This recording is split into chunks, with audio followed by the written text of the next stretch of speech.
Well, Doug, this Hudson really came together.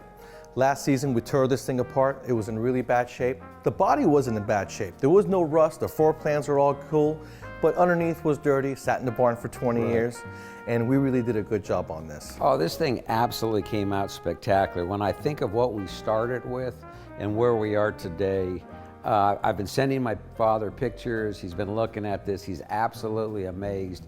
You know, the quality of the paint and the interior, the leather. I mean, it looks like it just came off a showroom floor. And you know, we got this Hudson done in a year's time. Not even, like probably 11 months time. And that's due to the fact that we had so many people involved helping us. One, we had Wade from Merlin Auto Group. He came on board last year and showed us how to rebuild the carburetor. Absolutely. Then we had the boys at Mike's from Lewis Rod and Custom, and they did a great job on the body and the trim work and everything, right? Then we had Don Ewing from Ewing Auto Machine. He built us the motor. He did a great job with that, right?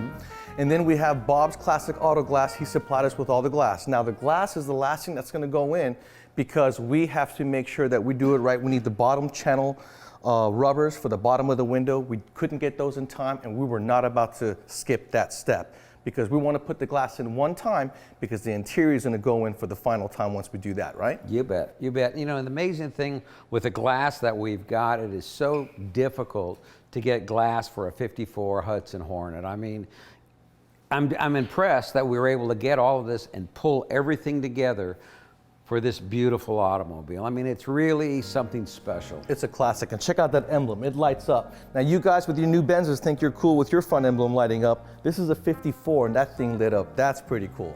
You know, and the great thing about the seats, you know, I climbed in the car, I got into the seats, talk about comfortable. I could take a nap in the back seat, it's so big, it's wonderful. Jay Stitch from Jay Stitch Upholstery did a great job with the interior, the headliner, the carpet. He did it all with the car not being in front of him. He made all the panels from scratch, had to remake the foams for the seats, covered everything in leather, suede headliner, very nice job. Yeah, you know, and over the years, I've built a lot of different automobiles. I've restored a lot, I've raced a lot. Watching him do the headliner is a work of art because when you take a look at it, it's the suede material that he put into it and how he cut it and fit it and did everything. Man, that's incredible. It takes a lot of patience. And Terry and Cole over at Wildrick, you guys did a phenomenal job with supplying us with everything that we needed for this Hudson. When I started this process, I had never restored a car like this before, or even restored a car. I'm a mechanical guy. So for me to have to go through and do all the research and find all the parts and go to Wildrick and guys like Bob's Classic Auto Glass, he knows everybody. His wife drives a daily Hudson. He's at like 12 of them. Very cool dude. And he was so helpful. Paul Townsend from Paul's Transmission, thank you so much for doing the transmission for us. And the guys over at Miller Powder Coating did a good job with the powder coating. This is our intakes.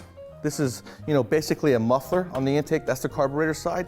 And the air filter, back then, they would just fill this in with fiberglass mesh, the same fiberglass mesh that you would see in your HVAC system in your house. So what we would do is fill that back in and put it together. But anytime you guys have powder coating done, you're doing some beautification on your project, always make sure to check for media residue. Okay? Absolutely. Had we not shook this, we wouldn't have remembered or known that there was sand in there, and this is the intake. That would have been catastrophic. Yeah, and one other thing for you guys that are doing this, make sure with all of your fuel lines, any type of lines that you have, make sure they're clean, they're blown out, you run fluid through them because you get all kinds of particulates in that. Then you get ready to do your fire up and all of a sudden you're struggling. It could be struggling in your brakes, struggling in your carburetor. You'll have things because your lines are dirty. Absolutely. That kills a lot of restorations because then after it's all together, they have to tear it apart and find out what's wrong. And another good tip is when you're working on something this old and you're going through the brake lines, the fittings on the brake lines. Now normally you would always use a line wrench because that's what you're supposed to do. You grab most of the bolt and it's supposed to work fine. But in our case, the line wrench actually rounded off the nut, and we used the old-fashioned vice grip, and it worked great. I thought we were gonna have to make new lines, and you came in and said, you know what, use the vice grip. And I'm like, yeah, but that's sort of a no-no. But for you guys at home, you may not have line wrenches, and so you have to use a vice grip. In our case, it worked perfect. Yeah, and especially when we take an old fitting like that, the metal gets old, they get a little bit of corrosion onto them, the metal begins to fatigue. What you're able to do, grab it with the vice grip, they crack right off. You know, when they built these cars, they were way ahead of the times. They dominated NASCAR. we're gonna have a sweet ride. It's gonna be smooth and nice going down. It's gonna be comfortable. I'm gonna be the navigator and you're gonna drive me around. It's gonna be a lot of fun. I can't wait.